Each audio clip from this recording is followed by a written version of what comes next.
Thank you, dear Lord, that you have gotten all of us through this week. And we all know we are living in incredibly interesting times. And every week is becoming more interesting and sometimes more challenging. But thank you, dear Lord, that you have promised to be with us every step of the way, that you will prepare us and that you will guide us, and that we only have to trust in you. Many happenings today are scary, many are unpredictable, and situations which also affect many of our livelihood, our health, and our peace. But we also need to know that all these hardships are there to strengthen our character.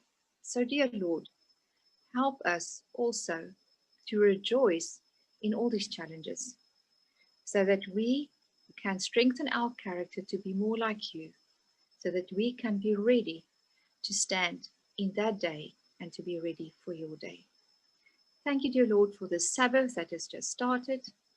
And thank you that we can just abide in your peace and to know that where we are gathered, that you are there also. Thank you, dear Lord. Amen. Okay, my story, I think some of you have heard, so I hope it stays interesting. But early this year, just with all the happenings, I had to leave for 2 weeks and to go to the northern parts of Namibia. It's a very remote place, and but the Lord has equipped me, and He has laid it on Frank Bell's heart to start preparing people in his church for Bible studies, for being able to give Bible studies. So eventually, at first, we were only two people with Frank. And I said, Frank, you know what, let's just do it, because Jesus also started with only a few people. And off we went, and we had Sabbath lunch there, and he would provide us with all literature and pens and flick files and these Bible studies. And one specific Sabbath, he just said, okay, we have to work very hard to get all these flick files ready. It was an enormous amount of papers that need to be distributed in the correct order. And but what was interesting, he said we had to prepare some baptism people, and this is important for the later part of the story. And Frank said we need to practice on some youth, some young children that needs to be prepared for baptism. So we had Shirley, me and Lynette had Shirley in our group, and we had to prepare the story of Daniel. And you know what, you're nervous, but it's great to exercise on somebody that is young and forgiving, and you know you can't make much mistakes.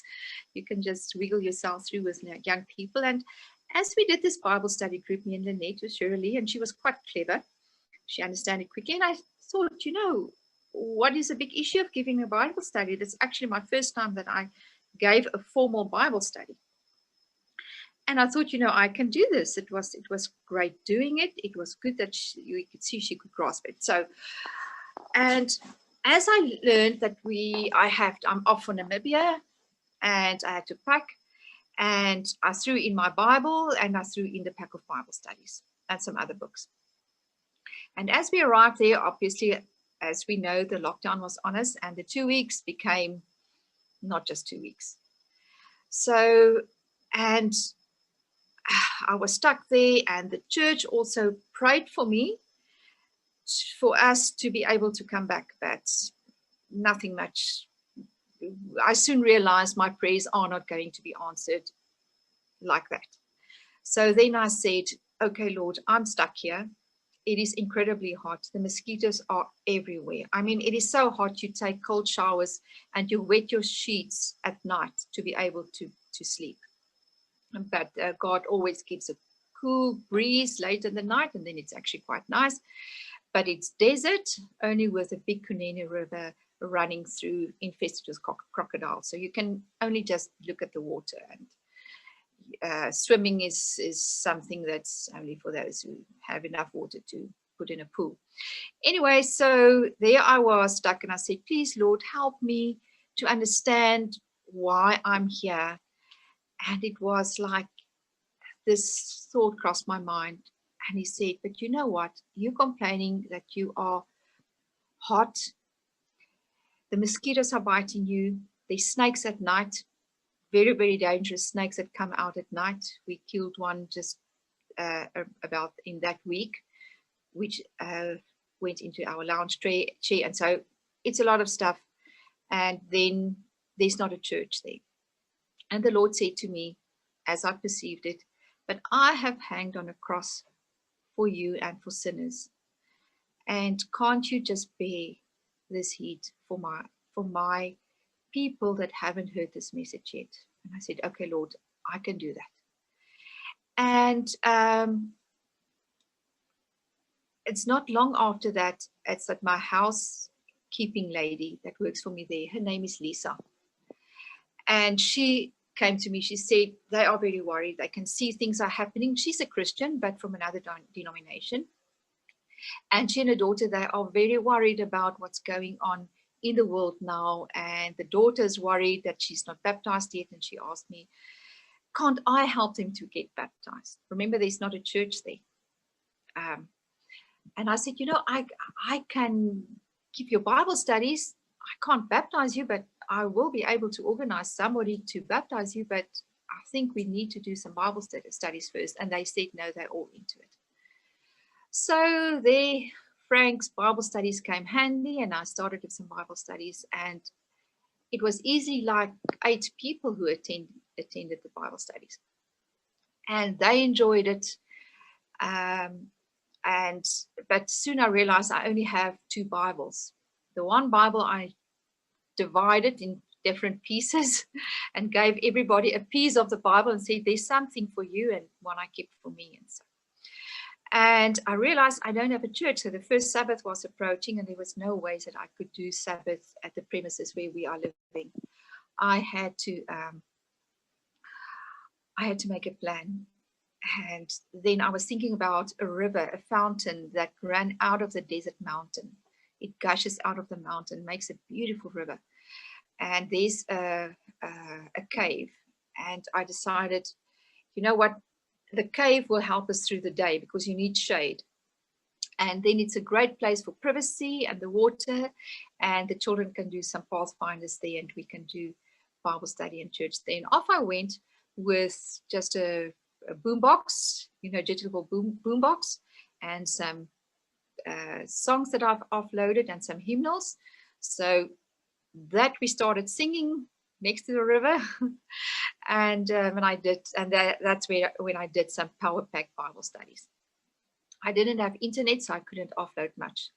So we went having Sabbath at the river, and soon another people that was looking for a place to go, like a recreational place, and they were amazed that the others were closed. I said, no, you can come with us to the river.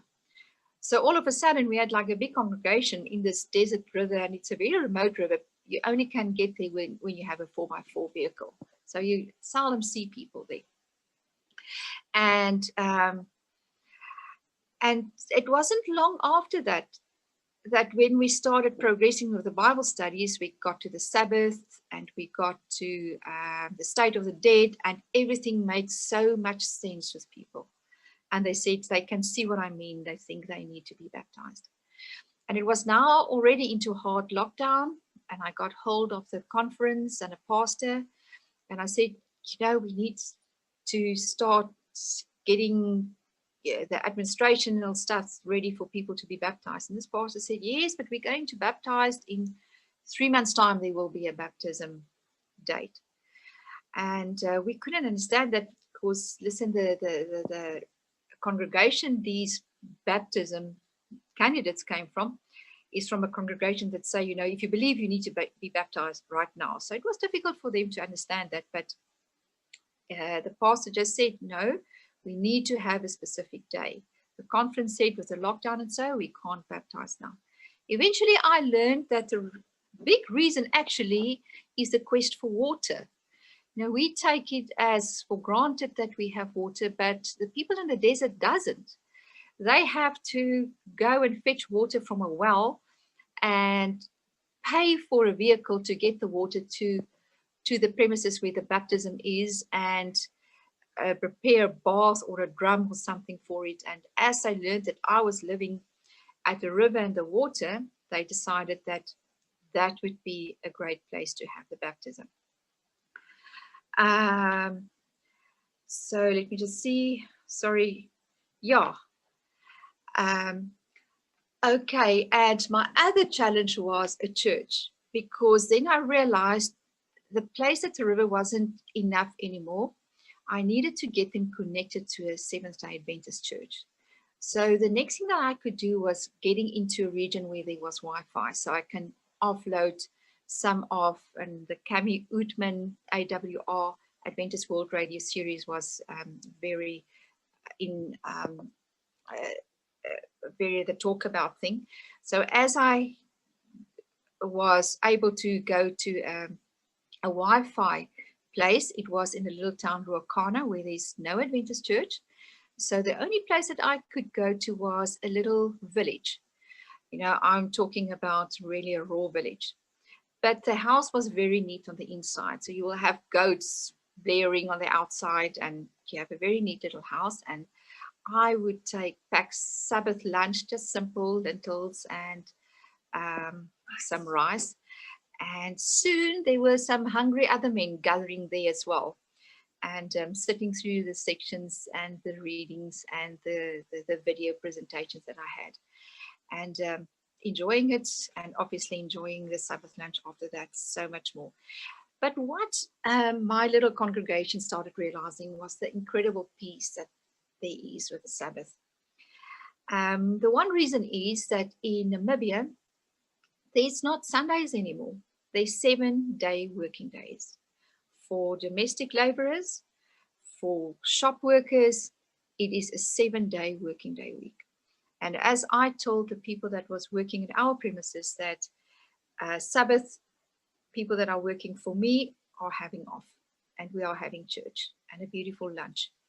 And so they started realizing what the peace of Sabbath is. And sometimes I didn't have a place to go. So one place that I went to that was a little bit interesting was at a lodge that was not operating anymore. It was really derelict, but quite big, and there was an empty swimming pool. So that was the only church premises that I could get, was this empty swimming pool. But it was a wonderful pool because it had little steps going down, and then the preacher, I got some preachers from another church, which I realized it's not too far from us, and they would come and they would stand in the center of the pool, and people would sit outside and with a little pavilion of the steps going down, and actually worked quite well. And soon I realized I have a problem with Bibles. I could buy 2 Bibles I could find in a big town, but not much more. And somebody pointed me to AWR, Adventist World Radio, and Neville Neerfilm.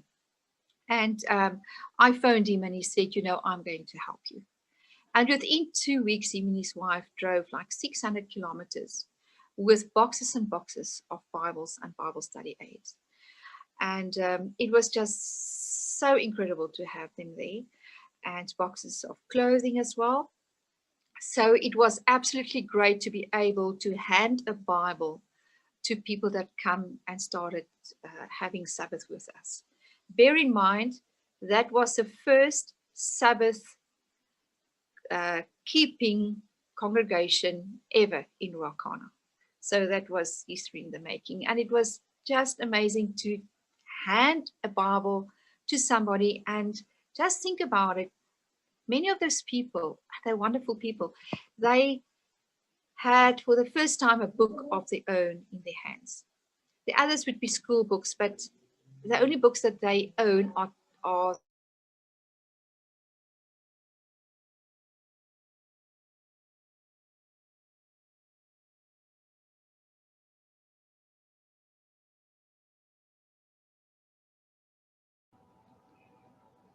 Retha, are you still there? Okay, great, thank you. They would have a Bible in their hands, and they are so excited. The face light up.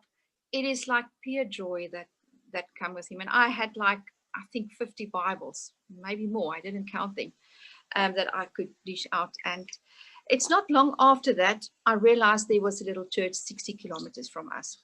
And my story is almost finished. But I had a 4x4, an old 4x4 Land Cruiser Bucky.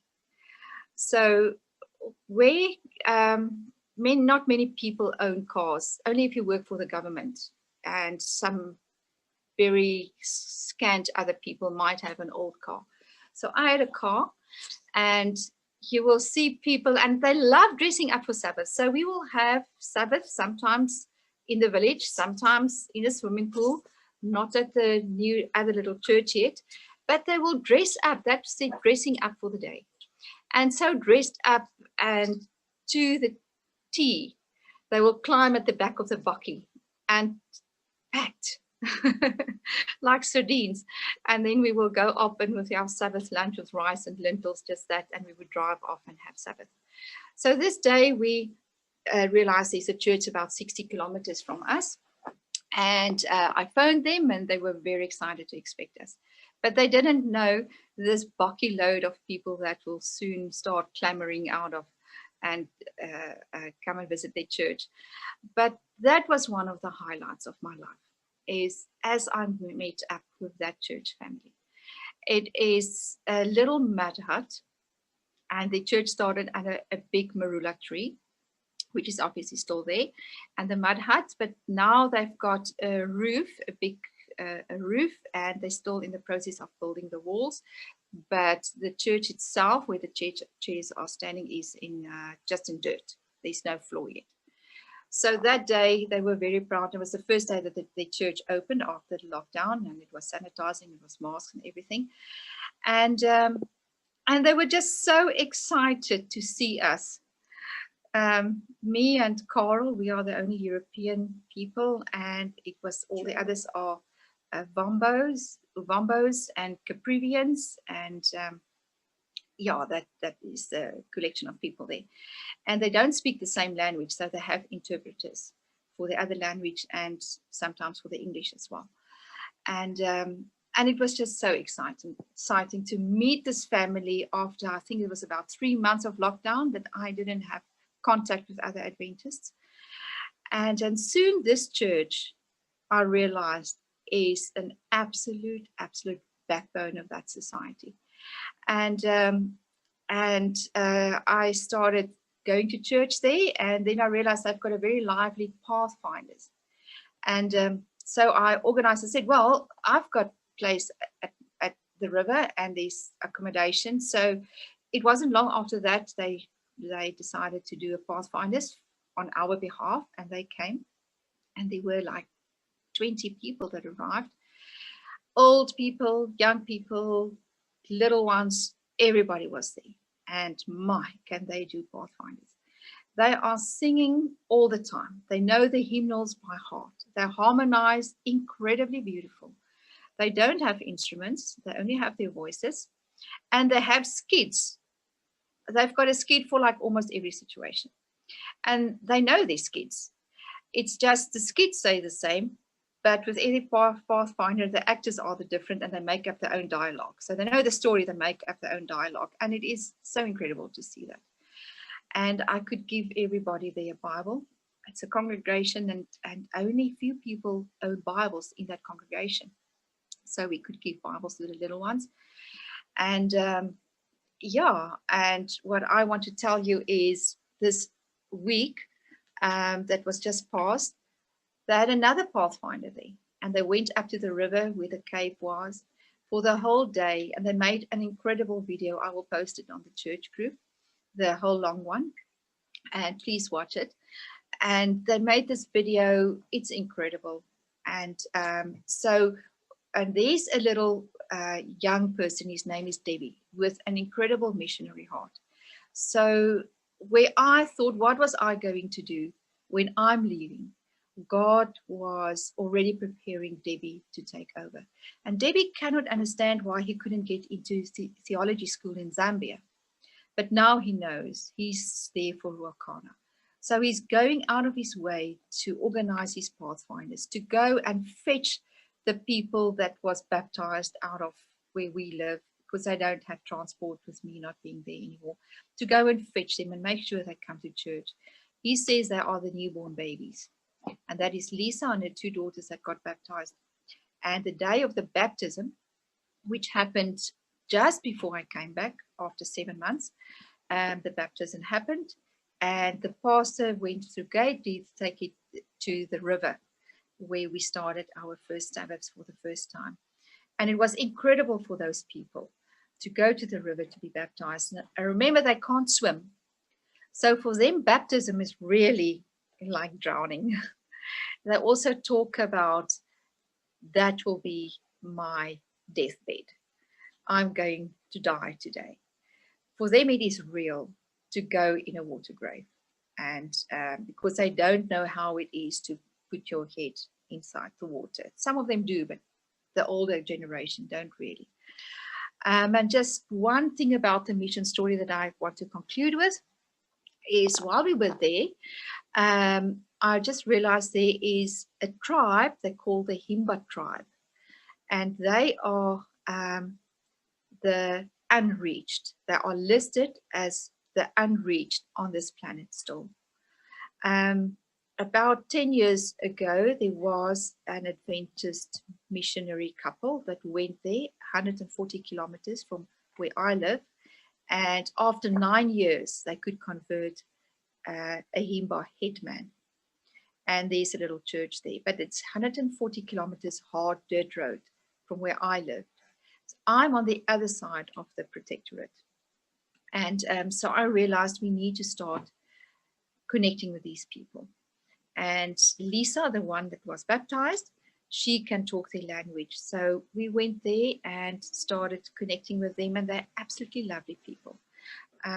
They still walk with their traditional clothes. The women are only dressed up to the waist, but they take great care in the regalia around their neck and for their heads wear, and they are very well dressed actually. The reason why they are dressed up until the waist only is that women are working very hard and the children need to be able to get hold of their feeding. So that is why it's just, and the heat, it's just practical for them to walk with what we would see like half dressed. Wonderful, wonderful people. And the head men's wife, Yatanawa was the name. And me and her, we just clicked. We just immediately felt like sisters, although we were using an interpreter to communicate. And soon she started telling us that she has health problems. Actually, her husband came to us and said, if can't we help her with her health problems? So she went to various doctors and so, and I went prepared with the 8 laws of health and what I know about medical missionary training and herbs, and I had lots of herbs with me. So after having a consultation with her, I just realized she doesn't drink water. And I had some herbs for some of her hormonal issues that she had. And within 2 weeks, we visited again. And she said, no, she's absolutely fine. She is feeling 100%. And I just realized with her not drinking water, I showed her how much water she is supposed to drink and how important it is to wash her body from the inside, not just from the outside. She immediately understood that. And it seems like her kidneys were starting to give incredible problems. She couldn't walk anymore with the kidney pains that she was. But when she was hydrated, all her health problems went away. And I could take the chance with that because I knew they live very, very authentically. They don't eat unhealthy stuff. They live naturally. They've got plenty of exercise. They sleep well. Most of those 8 laws of health are in place. It's just that she would give her water rather to her children and then she would go without water. Okay, that's more or less the story. I hope it was encouraging, but what I can say to you is that the Lord will equip you with in on the where you are, and there's always somebody who needs to hear the truth. And being prepared with prayer, know that the Lord has got a purpose for you where you are, and prepared with a Bible and some Bible studies, and being willing to be there for the Lord, and also to be armed with a good knowledge of medical missionary training, and then just by seeing people for who they are and how valuable they are, I think the Lord can use absolutely everybody in any situation. Thank you.